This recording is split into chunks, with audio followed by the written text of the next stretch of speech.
नमस्कार साथियों, depth astro के इस एक नए सेगमेंट में आप सबका पुनः स्वागत है। आप सभी को जैसा कि पता है, पिछले वीडियो में हमने कुंडली के 12 भावों में क्या क्या चीज़ें, क्या क्या वस्तुएं प्राप्त होती हैं, 12 भावों से किन किन चीज़ों का विचार किया जाता है, ये सब तो हमने जाना। अब आगे इस क्रम में हम जानेंगे कि यह जो 12 राशियां हैं, जैसा कि आप सभी ने सुना होगा, किसी की कोई राशि, किसी की कोई राशि, तो इन 12 राशियों का भाव या 12 राशियों का स्वभाव क्या होता है, वह 12 राशियां किस तरीके से इफ़ेक्ट हमारी ज़िंदगी में करती हैं। और कई बार लोगों का ये प्रश्न होता है कि जी हमारी ये राशि है तो उसके लिए हम कौन सा रत्न पहने। तो एक एक करके सभी राशियों को जानेंगे। इसके लिए भी एक तरीके से ये समझिए कि 12 सेगमेंटों में इन सब की बात होगी। आज प्रथम हम लोग मेष राशि की बात करेंगे। सर्वप्रथम आप एक हॉरोस्कोप का अगर चार्ट देखेंगे, कुंडली का जो चार्ट है, तो उस चार्ट को 4 भागों में कर दीजिए। 4 भागों में एक प्लस की रेखा बनाइए पूरी कुंडली में। तो आप देखेंगे जो सबसे ऊपर का भाग है उसको आप पूर्व दिशा माने और सबसे नीचे के भाग को आप पश्चिम मानते हैं। ऐसे ही दाहिने हाथ की तरफ आपका दक्षिण और बाएं हाथ की तरफ आपका उत्तर आता है।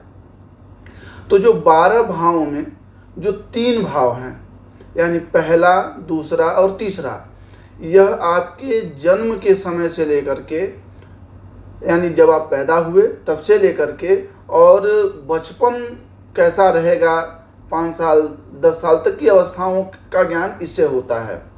ऐसे ही चौथे से लेकर 6वें भाव तक, इवन दो 7वें का आधा भाव आपकी युवावस्था को दिखाता है कि आप जब बचपन से युवावस्था की तरफ जा रहे होंगे तो आप कैसे होंगे।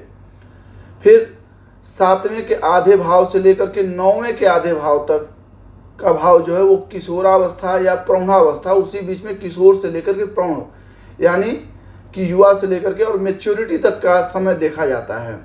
और फिर 9वें भाव के आधा भाग से लेकर के और 12वें तक के पूरे भाव को आप इसे मोक्ष काल या फिर संन्यास या वानप्रस्थ आश्रम की अवस्था कह सकते हैं। जैसे 4 वर्णाश्रमों में जो है विभक्त है हमारा जीवन, उसी तरीके से इस कुंडली में ये 4 भाव बनते हैं। इन 12 भावों को मिलाकर के 4 भाव बनते हैं व्यक्ति के, और हर भाव का कोई न कोई राशि प्रतिनिधित्व करती है।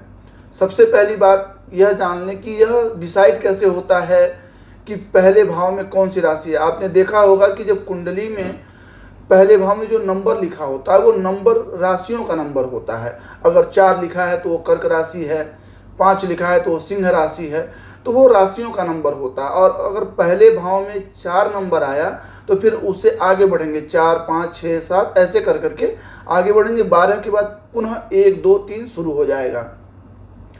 तो पहले भाव से और 12 भावों तक कौन सी राशि निर्धारित करेगी, इसको सूर्य निर्धारित करता है। जैसे सूर्य स्पष्ट किया जाता है कि जब आपका जन्म हो रहा था तो पूर्व दिशा की तरफ कौन सी राशि उदित थी, कौन सी राशि ऐसी थी जिसके सूर्य देख रहा था, तो वही राशि आपके पहले भाव में आ जाएगी। लेकिन इससे आपकी राशि क्या है ये नहीं पता लगेगा। आपके प्रथम भाव में कौन सी राशि बैठेगी यह निर्धारित होता है। और इसके साथ ही साथ हम लोग 10वें भाव को भी स्पष्ट करते हैं, यानी कुंडली में जो 10वां हाउस है, जो 10वां घर है, उसे स्पष्ट किया जाता है कि अगर प्रथम और 10वें दोनों की डिग्रियां जो है ना, अंश जो है वो अगर मिल रहे होंगे तो वह कुंडली सही बनी हुई है। अगर कहीं भी कोई कमी आती है तो मतलब कुंडली की गणित में कहीं न कहीं गड़बड़ है, उसे जांच लें। अब प्रथम भाव को सूर्य ने निर्धारित कर दिया कि यहाँ यह राशि बैठेगी, लेकिन आपकी जन्म राशि क्या होगी, किस राशि से आपको जाना जाएगा, तो इसका निर्धारण चंद्रमा करता है। चंद्रमा क्यों करता है? क्योंकि पृथ्वी से सबसे नज़दीक का यदि कोई ग्रह है तो वह चंद्रमा है। तो चंद्रमा किस राशि का प्रभाव लेकर के आपको देख रहा है, वही आपकी प्रथम राशि या आपकी जन्म राशि मानी जाएगी। अब आपने एक चीज़ सुना होगा कि जन्माक्षर क्या है। नाम करण जो मुहूर्त देखा जाता है जब नामकरण होता है किसी का, तो उसमें यही देखा जाता है कि आप किस राशि के किस नक्षत्र के जातक हैं। अब एक राशि 30 अंश की होती है। मैंने पहले भी आपसे बताया था कि 12 राशियों को 30 में गुणा करेंगे आप तो आपको 360 प्राप्त होगा। ऐसे ही एक राशि में 2 नक्षत्र और तीसरे नक्षत्र का एक पाद होता है, यानी एक नक्षत्र में 4 पाद होते हैं, 4 उसके चरण होते हैं एक नक्षत्र में। अब 2 नक्षत्रों के पूरे 4 और तीसरे नक्षत्र का एक, यानी 9 चरण मिलाकर के एक राशि पूरी होती है। ये तरीका है गणित को और डीपली जानने का। तो इस तरीके से नक्षत्र का एक जो चरण होता है वो 30 अंश 20 कला यानी 3.20 डिग्री में वह बांट दिया जाता है। तो 3.20 डिग्री ये निर्धारित करता है कि एग्जैक्टली कौन सा नक्षत्र आपको देख रहा था। जैसे 88 जो तारामंडल है, तारामंडल मतलब कॉन्स्टेलेशन जो है, तारों का समूह, 88 तारामंडलों को जो है ज्योतिष शास्त्र में निर्धारित किया गया कि यही हमारे चारों ओर 360 डिग्री में रहते हैं। अगर आप खगोल विज्ञान में देखेंगे तो वहाँ पर कहीं पे 60 आया है, तो कई विद्वानों ने उसको जो है लगभग 83 या 84 यानी 83-84 के करीब माना है।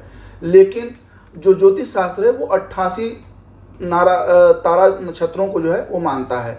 तो ये तारामंडल मिल करके जो है यह नक्षत्रों का निर्धारण करते हैं और उन्हीं नक्षत्रों का 9 चरण यानी 2 पूरे नक्षत्र और तीसरे का एक चरण मिल करके एक राशि निर्धारित करता है। अब 30 अंश में जो है 3 अंश और 20 कला को जब 9 से आप गुणित करेंगे तो आपको मिलेगा 30 पूरे अंश मिल जाएंगे, यानी एक राशि का पूरा 30 अंश हो जाएगा।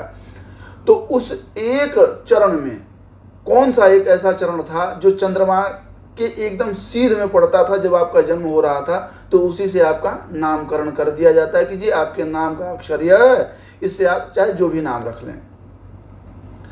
अब आते हैं सबसे पहले मेष राशि पर। पहली राशि है मेष। मेष क्यों कहा गया?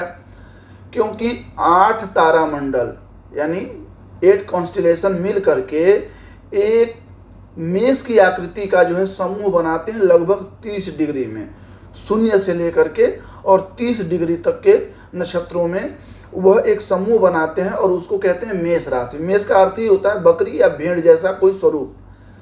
तो वह मेष जो है राशि मानी जाती है और उसके अंदर अश्वनी, भरणी और कृतिका, यह 3 नक्षत्र यानी अश्वनी भरणी के चारों चरण और कृतिका का एक चरण उसमें ग्रहित किया जाता है। अब सबसे पहली बात यह आती है कि उस राशि से आपका स्वभाव निर्धारित होता है कि आपकी कैसी राशि होगी तो कैसा स्वभाव होगा। लेकिन एकलौती एक राशि ही आपके स्वभाव को निर्धारित नहीं कर सकती। जैसे मेष राशि का स्वामी मंगल होता है। लगभग कुंडली में ज़्यादातर ग्रह जो हैं वो 2 राशियों के होते हैं। सिर्फ सूर्य और चंद्रमा यह एक राशि के स्वामी होते हैं और राहु केतु किसी राशि के स्वामी नहीं होते हैं। तो पहली और 8वीं जैसे मेष और वृश्चिक इसके स्वामी मंगल होते हैं। तो अभी हम पहले मेष राशि की बात कर रहे हैं। तो मेष राशि का स्वामी जो होता है वो मंगल होता है। अब मंगल का इफेक्ट भी आप पे पड़ेगा। जैसे मंगल जो है बड़ा उत्साही और क्रूर ग्रह होता है। ऐसे लोग बड़ी तेज क्रोध में आ जाते हैं, बड़ी तेजी से संकल्प लेने लगते हैं कि मुझे ये करना, ऐसे करना, वैसे करना। आपने देखा होगा बकरी हमेशा ऊंचे स्थान पे खड़ी होती है, चाहे वहाँ 4 इंच की जगह क्यों ना हो। वह अपने चारों पैरों को उसी 4 अंश की जगह पे जो है टिका देगी, लेकिन सबसे ऊंचा खड़ा होना उसका स्वभाव होता है। अगर बकरी लड़ने पे आ जाए तो उसके सामने अगर सांड भी खड़ा होगा तो लड़ ही जाएगी। ये उसका स्वभाव होता है। मतलब मेष का स्वभाव इससे जाने। मंगल का भी ठीक यही स्वभाव होता है। लेकिन क्या सिर्फ मंगल ही आप पे इफेक्ट करता है? नहीं।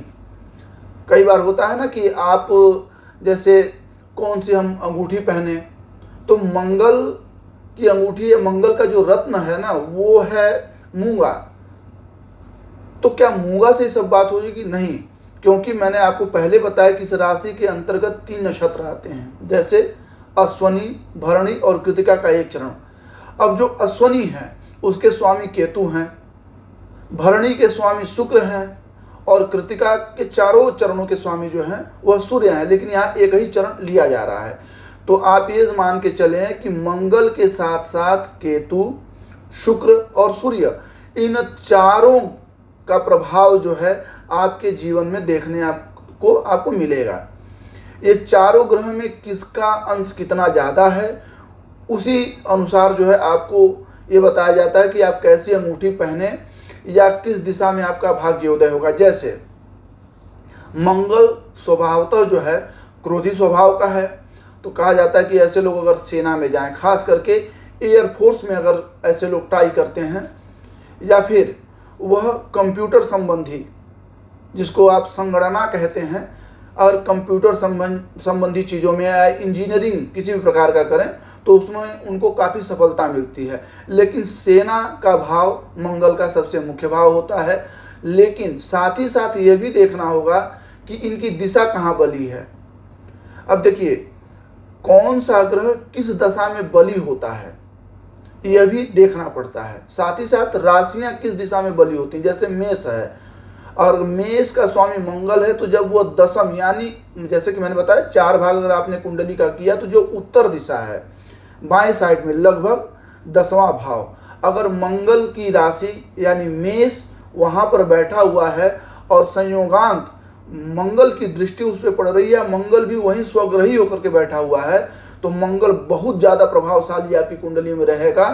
मंगल के सारे प्रभाव आपको देखने को मिलेंगे। ऐसा व्यक्ति बहुत ऊर्जावान होता है, किसी कार्य को करने में वो देर नहीं करता। एक थोड़ी सी उनके अंदर एक कमी होती है कि पेशेंस नहीं होता, धैर्य नहीं रख पाते, वो किसी भी चीज़ को बड़ा जल्दी करना चाहते हैं। यह मंगल का अपना स्वयं का स्वभाव है। लेकिन वही मंगल दशम अगर है यानी 10वें भाव में बैठा हो तो मंगल और बलवान हो जाता। और फिर ऐसे व्यक्ति यदि सेना के साथ साथ सेना छोड़ भी दें, किसी भी बिजनेस में, व्यापार में अगर वो जाते हैं तो उस व्यापार में वो बड़ी उन्नति कमाते हैं। तो जिनकी भी राशि अगर मेष है और मंगल और उनकी राशि भी दोनों भी कुंडली के किसी अच्छे भाव में बैठे हुए हैं तो फिर उन्हें मूंगा पहनना चाहिए।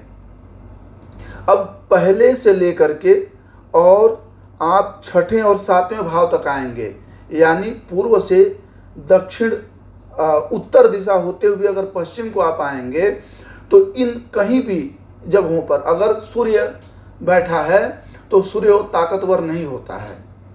लेकिन 7वें के अर्ध भाव से यानी 7वें का आधा कर दीजिए और फिर यहाँ से 8वां 9वां 10वां करके यानी दक्षिण होते हुए फिर अगर पूर्व की तरफ कोई अगर सूर्य पहुँचता है तो काफ़ी बलवान होता है। इसी तरीके से मेष राशि अपने स्वभावगत यदि पूर्व से दक्षिण होते हुए पश्चिम के बीच में कहीं पर भी अगर है तो बहुत ज़्यादा बलवान होती है।